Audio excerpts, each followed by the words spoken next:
शरीर एकरण म्हणजे शरीराची एकाग्रता, शरीरावरती नियंत्रण करणं. कशावरती नियंत्रण करणं? शरीरावरती. त्यानंतर गुरु काय करतो माहिती? शरीरावरती नियंत्रण केल्यानंतर मग आत्मशक्ती कशी जागृत करायची. ज्यावेळेस तुम्ही तुमच्या स्वतःची आत्मशक्ती गुरु सांगतो की अशा पद्धतीने जागृत केलं पाहिजे, तशा पद्धतीने जागृत केलं पाहिजे, तर त्या पद्धतीने जागृत होतं. काय तर त्या पद्धतीने आता उदाहरणमध्ये आता मी ह्याच्यामध्ये अजून एक गोष्ट मध्ये सांगतो की जीव आत्मा का असतो, दिव्यशक्ती आत्मा का असतं, ह्याचं प्रॅक्टिकली उदाहरण. बरोबर. तू किती वर्ष घुमत होता? तू 5 वर्ष. 5 वर्ष. बरोबर. कुठल्या कुठल्या देवांचे नाव घ्यायचं? खंडोबाचा प्लस नाथांचे 9 नाथांचे नाव. बरोबर. अंग त्याचं तू नाचायचं, कुठं पण उड्या मारायचा. बरोबर. मग ज्यावेळेस तू इथं आलं, तुझं तंत्र काटन वगैरे केलं, सर्व गोष्टी काढल्या. ठीक आहे. मग आता तू मला सांग, कुठला आला भगवंत तुझ्या अंगात? कोणच नाही आला का? नाही, कोणच नाही.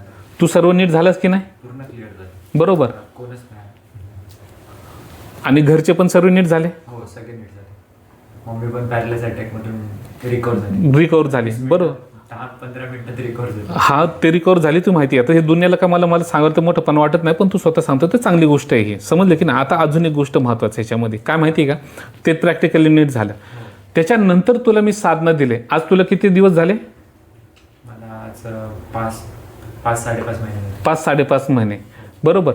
5.5 महिने तुझ्या तंत्रकाटन आलं, तक तंत्रकाटन करून तू गेला निघून.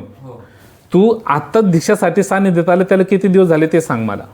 मला आता दीक्षेसाठी 2-2.5 महिने. 2-2.5 महिने. बरोबर. 2-2.5 महिन्यामध्ये तुझी आत्मशक्ती जागृत झाली.